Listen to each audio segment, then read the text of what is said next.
Hello दोस्तों, welcome back to our YouTube channel. ये video उन बच्चों के लिए है जिनको थ्योरी में बहुत ज़्यादा दिक्कत आती है। जो बच्चे सीए फाइनल या सीए इंटर इसलिए क्लियर नहीं कर पा रहे क्योंकि उनके थ्योरी में नंबर नहीं आ पा रहे, या फिर वो बच्चे जो कि थ्योरी जितना मर्जी पढ़ लें बट एट लास्ट वो थ्योरी के अंदर भूल जाते हैं, उनको याद नहीं रह पाती थ्योरी। तो यार पहले तो मैं आपको बता दूं कि मैं भी आप ही की तरह एक स्टूडेंट था जिसको थ्योरी याद करने में बहुत प्रॉब्लम आती थी। तो मैंने एक स्ट्रैटेजी अपनाई थी जो मेरे लिए बहुत अच्छे से वर्क करी थी, ठीक है। और मैं आपको गारंटी के साथ कह सकता हूँ, मैंने जिस भी बच्चे को ये स्ट्रैटेजी बताई है वो अच्छे नंबरों से थ्योरी के अंदर पास हुआ है। उसके 60 to 65 नंबर पक्का आए ही हैं थ्योरी में, ठीक है।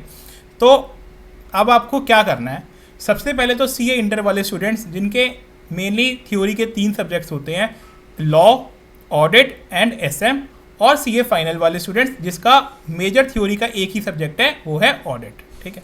अब आपको क्या करना है, आपको एग्ज़ाम से, जब भी आपका एग्ज़ाम है उससे 2 या 2.5 महीने पहले अपनी कोचिंग कंप्लीट कर लेनी है। मैंने यहाँ पे 3 मंथ लिखा है, अगर 3 मंथ्स पहले हो सके तो बहुत ही अच्छा है, बट आप 2 से 2.5 महीने समझ के चलिए आपको एग्ज़ाम से पहले अपनी कोचिंग कंप्लीट कर लेनी है, ठीक है।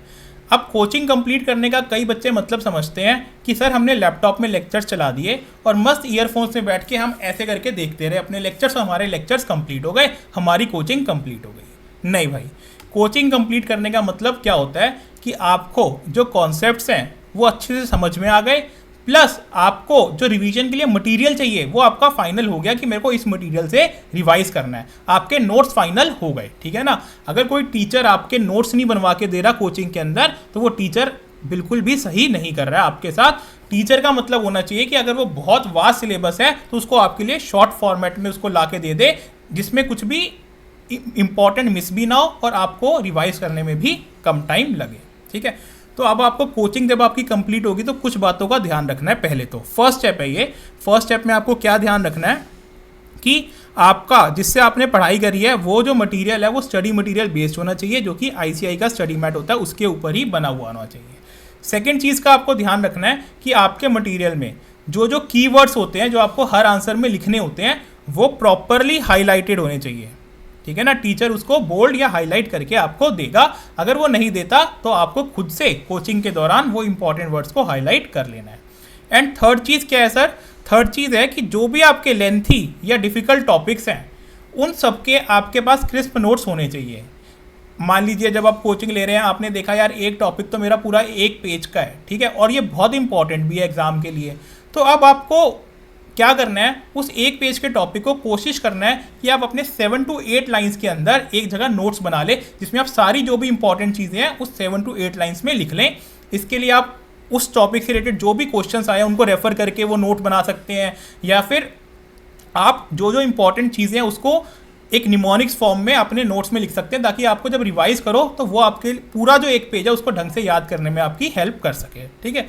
तो आपको फर्स्ट रिवीजन या फर्स्ट कोचिंग के साथ, जो बच्चे सेल्फ स्टडी कर रहे हैं उनके लिए मैं फर्स्ट रिवीजन वर्ड यूज़ कर रहा हूँ, और जो बच्चे कोचिंग ले रहे हैं उनको ये 3 चीज़ों का ध्यान रख लेना है सबसे पहले तो, ठीक है। अब आपने ये 3 चीज़ें कर ली और अब आपके पास, मैं मान के चल रहा हूँ, पेपर से पहले 2 से 2.5 महीने अभी आपके पास बचे हुए हैं। अब आपको अपने 70 डेज अप्रॉक्सीमेटली कैसे यूज़ करने हैं, तो देखो, जो बच्चों बोथ ग्रुप्स दे रहे हैं वो जो मैं आपको स्ट्रैटेजी बताने जा रहा हूँ वो 2 सब्जेक्ट्स में लगा सकते हैं, और जिन बच्चों को एक ही ग्रुप देना है वो अपना एक सब्जेक्ट इस तरीके से प्रिपेयर कर सकते हैं थ्योरी का, ठीक है। तो अब आपको क्या करना है, मान लीजिए ऑडिट है आपके पास, आपको पहले कैटेगराइजेशन कर लेनी है ऑडिट की कि आपके ए कैटेगरी टॉपिक्स कौन से हैं, बी कैटेगरी कौन से हैं और सी कैटेगरी कौन से हैं। सबसे पहले आपको कैटेगराइजेशन कर लेनी है। अब जो आपको ए कैटेगराइज के टॉपिक होते हैं, ए कैटेगरी के टॉपिक होते हैं, उनको उठाना है, उनको पढ़ना शुरू करना है, ठीक है। उनको आप कैसे पढ़ेंगे, पहले दिन आप उसको 2 से 2.5 घंटे में एक टॉपिक पढ़ेंगे, ठीक है। फिर पूरा दिन आप कुछ मत करो, अपना आराम से प्रैक्टिकल करो, या फिर अगर आपको एक और थ्योरी सब्जेक्ट पढ़ना है तो दिन में प्रैक्टिकल और रात को 2 घंटे दूसरा थ्योरी सब्जेक्ट आप पढ़ सकते हैं, ठीक है। फिर नेक्स्ट दिन आपको क्या करना है, आपको दूसरा टॉपिक नहीं पढ़ना, आपने जो फर्स्ट डे पढ़ा है टॉपिक 2 घंटे लगा के उसको रिवाइज करना है। मैं आपको गारंटी के साथ कह सकता हूँ कि जो आपने पहले 2-2.5 घंटे लगा के टॉपिक पढ़ा होगा, आप नेक्स्ट दिन जब उसको याद करने बैठोगे, रिवाइज करने बैठोगे, आपको दोबारा से उसमें 1.5 घंटा लग जाएगा या 1 से 1.5 घंटा पक्का लग ही जाएगा। क्योंकि दिमाग जो होता है ना, वो इतना हमारा पावरफुल नहीं है कि भाई हम एक बार चीज़ पढ़ लें और हमें वो दिमाग में बैठ जाए। ठीक है, तो अब आपने क्या किया, फर्स्ट डे आपने 2 घंटे पढ़ा या 3 घंटे पढ़ा, नेक्स्ट दिन आपने 1.5 घंटा उसको रिवाइज करने में लगाया, और जब बाकी 1.5 घंटा बचा आपने उसमें एक नया टॉपिक पढ़ लिया। ठीक है सर, बस नेक्स्ट फिर वही आपने पूरा दिन चलाया, प्रैक्टिकल वगैरह जो आपको करना है कर लो। देन थर्ड डे आपको क्या करना है, थर्ड डे जो आपने फर्स्ट डे पढ़ा था और जो आपने सेकेंड डे पढ़ा था, आपको पहले उसको रिवाइज करना है। देखो मैं आपको ये बता रहा हूँ, बहुत दिक्कत होगी जब आप थर्ड डे जो अपने फर्स्ट को पढ़ा था, सेकंड को पढ़ा था, उसको दोबारा से रिवाइज करने बैठोगे ना, आपको अपने ऊपर गुस्सा भी आएगा। क्योंकि कभी ऐसा हो रहा होगा कि यार आप दोबारा से भूल रहे होगे जो आपने फर्स्ट डे पढ़ा था, क्योंकि यार दिमाग नहीं है, दिमाग को बार बार चीज़ें याद करवाते रहनी पड़ती है, तब वो कहते हैं कि हाँ ये इंपॉर्टेंट चीज़ है, मैं अपने दिमाग में बिठा लेता हूँ। ठीक है, जब तब थर्ड डे पढ़ोगे तो आपको दोबारा से गुस्सा आएगा कि यार मैं नया तो कुछ पढ़ ही नहीं पा रहा, मैं तो उसी को रिवाइज कर ही जा रहा हूँ। लेकिन आपको पेशेंस रखनी है, ठीक है ना, बिल्कुल आराम से, कोई बात नहीं, भूल रहे हो आपको दोबारा से याद करना है उसको। ठीक है, आपने फर्स्ट डे और सेकंड डे जो पढ़ा था, थर्ड डे आपने उसको रिवाइज किया, और आपके 3 घंटे में से आप अगर 1 घंटा बच जाता है तो आप नया टॉपिक पढ़ सकते हो उसके अंदर। चलो ठीक है सर, अब हम आ गए फोर्थ डे पे। ठीक है, अब फोर्थ डे पे आपको क्या करना है, फोर्थ डे पे आपको दोबारा से जो आपने फर्स्ट सेकंड थर्ड दिन पढ़ा है उसको आपको रिवाइज करना है। ठीक है, आपको लग रहा होगा कि सर कैसी बातें कर रहे हैं, लेकिन प्लीज़ एक बार आप 1 हफ्ता ये चीज़ करके देख लेना, और अगर आपके दिमाग में ना बैठ जाए बुरी तरीके से हर पूरा ऑडिट सब्जेक्ट या पूरा लॉ सब्जेक्ट, तो आप यार मेरा नाम बदल देना। ठीक है ना, मैं आपको गारंटी के साथ कह रहा हूँ कि आपकी ये स्ट्रैटेजी वर्क करेगी। अब देखो यार, ये जो स्ट्रैटेजी है मैं उन्हीं बच्चों के लिए कह रहा हूँ जिनको सही में थ्योरी में बहुत ज़्यादा प्रॉब्लम आती है। ठीक है ना, जो बच्चों को एक बार पढ़ के चीज़ें याद हो जाती है तो उनको ये स्ट्रैटेजी करने की ज़रूरत नहीं है, वो अपने एक बार पढ़ें और अपने अपने आराम से एग्जाम में वो पेपर में लिख सकते हैं। ठीक है, लेकिन जो मेरे जैसे बच्चे हैं जिनको थ्योरी याद करने में प्रॉब्लम होती है, तो उनके लिए स्ट्रैटेजी बहुत अच्छे से वर्क करती है। अब आपने फोर्थ डे 3 दिन का पढ़ा सारा, ठीक है, फिफ्थ डे आपने दोबारा से 4 दिन का सारा पढ़ा। फिफ्थ डे पे क्या होगा, जो आपने फर्स्ट डे पढ़ा होगा वो आपने 4 बार रिवाइज कर लिया होगा। ठीक है, अब मैं आपको गारंटी के साथ कह रहा हूँ, अब आपको उस टॉपिक को रिवाइज करने में 15 से 20 मिनट से ज़्यादा नहीं लगेंगे, ये 100% गारंटेड बात है, क्योंकि आप उसको ऑलरेडी 4 बार रिवाइज कर चुके हो। ठीक है ना, तो अब उसके अंदर आपको दिक्कत नहीं आएगी। तो आप नेक्स्ट डे जब 6th डे आएगा तो आप जो लास्ट के जो 4 दिन के टॉपिक्स है सिर्फ, ठीक है ना, उसी को आप रिवाइज करोगे, यानी कि हर टॉपिक आपका 4 बार रिवाइज होगा ए कैटेगरी का। तो जब आपकी ए कैटेगरी में मान के चल रहा हूँ आप 20 से 25 दिन के अंदर पूरी ए कैटेगरी कंप्लीट कर देंगे। ठीक है, तो जब 20 से 25 दिन में ए कैटेगरी कंप्लीट होगी तो ए कैटेगरी का ऑलमोस्ट 70% सिलेबस आप ऑलरेडी 4 बार रिवाइज कर चुके होंगे इस तरीके से, क्योंकि जो लास्ट के आपके 5-7 दिन के टॉपिक्स जो आपने किए होंगे उनको छोड़ के बाकी जो भी पूरा सिलेबस होगा वो आपका 4 बार रिवाइज हो चुका होगा। तो इससे आपकी ए कैटेगरी तो बहुत अच्छे से हो गई। कम से कम ए कैटेगरी में ज़्यादा नहीं तो 70 से 75 नंबर का आपका एग्जाम आता है। तो आपकी अगर ए कैटेगरी इतने अच्छे से रिवाइज हो गई तो आप कम से कम 70 to 70 मार्क्स के लिए तो सिक्योर हो गए ना। अब आगे चलते हैं। अब आपने 25 दिन लगाए, हो सकता है आपका 1 महीना भी लग जाए, इसके अंदर 30 दिन भी लग जाए, लेकिन ए कैटेगरी को आपको इसी तरीके से ही करना है। ठीक है, अब अपन जब 1 महीने में अपन ने ए कैटेगरी कर ली, अब हम उठाएंगे बी कैटेगरी। ठीक है, बी कैटेगरी के अंदर जो हम एक टॉपिक को 4 बार रिवाइज कर रहे थे ना, हम बी कैटेगरी के अंदर एक टॉपिक को सिर्फ 3 बार रिवाइज करेंगे।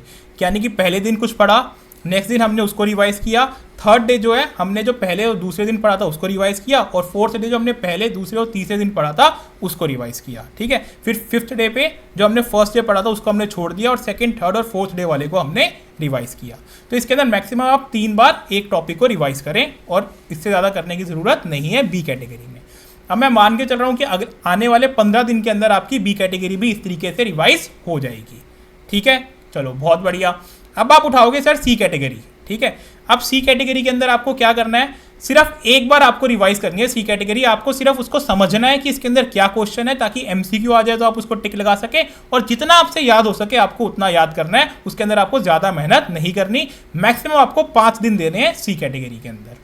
तो अब आपके पास कितने दिन हुए, पहले 30 डेज के अंदर आपने ए कैटेगरी रिवाइज करी, जिसमें 60% ऑफ ए कैटेगरी आपकी 4 बार रिवाइज हो चुकी है। बी कैटेगरी आपकी 3 बार रिवाइज हो चुकी है, और वो आपने अगले 15 से 20 दिन के अंदर करी होगी। और 5 दिन के अंदर आपने सी कैटेगरी कर ली। तो ऑलमोस्ट अभी आपके 50 to 55 डेज खत्म हुए हैं 70 डेज में से। ठीक है, चलो बहुत बढ़िया सर। अब अगले जो आपके लास्ट के 15 दिन बचते हैं, अब उस 15 दिन के अंदर आपको क्या करना है? उस 15 दिन के अंदर जो ए कैटेगरी है आपको दोबारा से पिक करनी है। अब आप उस टॉपिक्स को उठाते चलेंगे, जैसे जैसे आपने ए कैटेगरी रिवाइज करी थी पढ़ते चलेंगे, और आप देखेंगे कि आपको टाइम बहुत कम लग रहा होगा हर टॉपिक को याद करने में। तो आप 10 दिन के अंदर पूरा ए कैटेगरी आप दोबारा से अच्छे से रिवाइज कर पाएंगे। जिस टॉपिक में आपको लग रहा हो, जो लास्ट के टॉपिक्स आपके रह गए थे क्यूमुलेटिव रिवीजन्स करना, उन टॉपिक्स में हो सकता है आपको ज़्यादा टाइम लगे, तो आप उस 10 दिन के अंदर वो टॉपिक्स दोबारा से याद कर सकते हैं। प्लस जो 2 MTPs है, 2 मॉक टेस्ट पेपर है, वो आपको शुरुआत में ही, इस 10 दिन के शुरुआत में ही दे लेने हैं, ताकि आपको पता चल जाए कि आपके कौन से टॉपिक्स वीक है और कौन से टॉपिक्स आपके अच्छे से प्रिपेयर हो गए हैं। ठीक है सर। अब आपके 70 डेज के अंदर ए, बी और सी कैटेगरी ऑलमोस्ट प्रिपेयर हो गई है। मैं मान रहा हूँ कि सी कैटेगरी आपकी सिर्फ एक ही बार प्रिपेयर हुई है, लेकिन सर सी कैटेगरी में से मुश्किल से 10 नंबर या 15 नंबर का आ जाता है। उसको करने के चक्कर में हम अपनी ए और बी कैटेगरी को ख़राब नहीं कर सकते।